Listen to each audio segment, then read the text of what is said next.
Accept नहीं कर पाता है और रूही से बहस होती रहती है उन दोनों की। तभी वो सुन लेती है तो फिर वो बोलती है और रूही को रोहित बोलते हैं कि तुमने क्यों ऐसे तुम इतनी कड़वाहट के साथ हर चीज़ को बोलती हो। भाभी ने सुना होगा कितना बुरा लगा होगा उनको। तो बोलता है जो रूही होती है वो बोलती है कि तुम्हें भी अभी भी उसी की पड़ी है, तुम जाओ अबीरा और अरमान के पास। और फिर वो गुस्से में वहाँ से चली जाती है और बोलती है कि मैं जा रही हूँ बीरानू के घर पे, तो फिर मुझे यहाँ रहना ही क्यों है, मुझे नहीं जाना रहना यहाँ पे, नहीं सुनना है उसके रोने की आवाज़, उसके हंसने की आवाज़, मुझे नफरत है हर चीज़ से। और फिर वो वहाँ से चली जाती है। और हम देखते हैं कि जो अरमान होता है वो विराज अपने बच्चे को सुलाने के बाद उसे मतलब वो उस चीज़ को याद करके रोने लगती है कि जो रूही ने बोला होता है। तो रूही की बात को वो रूही की बात को याद करती है। और फिर अरमान जो होते हैं वो उसे बोलते हैं कि क्या हुआ, तुम क्यों इतनी परेशान हो, अभी तो बेबी सो गया ना। तो वो बोलती है कि हाँ पर मुझे क्यों, मतलब हम कितनी कोशिश कर रहे हैं तो रूही क्यों एक्सेप्ट नहीं कर पा रही। मैं तो सोच रही थी सब चीज़ें सॉल्व हो जाएंगी, सब चीज़ें, हमारा बच्चा आएगा तो हर चीज़ें अच्छी हो जाएंगी, लेकिन वो तो इतनी नफरत करती है मेरे बेबी से कि वो उसे देखना भी नहीं पसंद करती है। तो वो उसे समझाते हैं कि कोई बात नहीं, तुम अभी इस चीज़ का स्ट्रेस क्यों ले रही हो, जो चीज़ें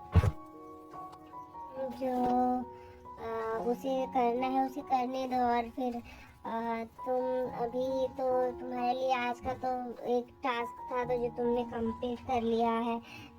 तो वो उसको बताती है, मतलब उसको ऐसा लगता है कि वो चीज़ें तो उसने कंप्लीट कर ली है, जो आज का टास्क था बेबी को दूध पिला के सुलाने का, तो वो कर ली थी। तो फिर वो खुश होती है कि अरमान उसके साथ रहता है। और फिर वो उसे बोलती है कि मैंने तो हमारे बच्चे को सुला दिया, अब तुम अपने बेबी को सुलाओ। फिर वो उसे सुलाने के लिए उसको मतलब प्यार से उसे थपकी दे के सुलाता रहता है। और तभी हम दूसरी तरफ देखते हैं कि नेक्स्ट डे सब लोग दादी साहब के पास जाके सारे जो बच्चे होते हैं कोरस गैंग के, वो लोग ऑयलिंग करवाते रहते हैं, बालों में चम्पी करवाते रहते हैं। तभी सब पूछते हैं कि हमारे आर्यन सा कहाँ है। तो वो जो फिश होता है वो बताता है कि आज उसका मैच था हॉकी का, तो वो वहाँ गया हुआ है। तो तभी वहाँ पे जो मनोज होते हैं वो अपनी बॉटल्स ढूंढते रहते हैं कि कहाँ गया, अगर किसी के हाथ चलेगी तो क्या होगा। तो ये सोचते रहते हैं और वो फिर वहाँ से ढूंढते ही रहते। तभी जो मनीषा होती है वो उससे पूछती कि क्या हुआ, मनु कुछ खो गया है क्या। तो वो नहीं बता पाता है। तभी वहाँ पे जो आर्यन होते हैं उनके कोच आते हैं और वो उसको लेके आते हैं। तो बोलते हैं कि मतलब पोद्दार फैमिली में उन सबको शॉक लग जाता है कि ये ऐसे इस तरीके से क्यों आए हैं।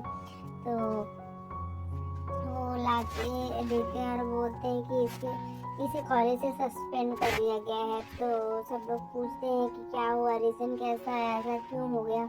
तो वो दिखाते हैं कि उसके बैग में ये चीज़ें मिली हैं जिसकी वजह से उसे सस्पेंड कर दिया गया है। और पूरा परिवार जो होता है इस वजह से शॉक में रह जाता है कि क्या हो गया। और मनोज को भी एहसास हो जाता है कि ये उसके मतलब उसके बच्चे नहीं लेके गया था, उसको आर्य नहीं लेके गया था।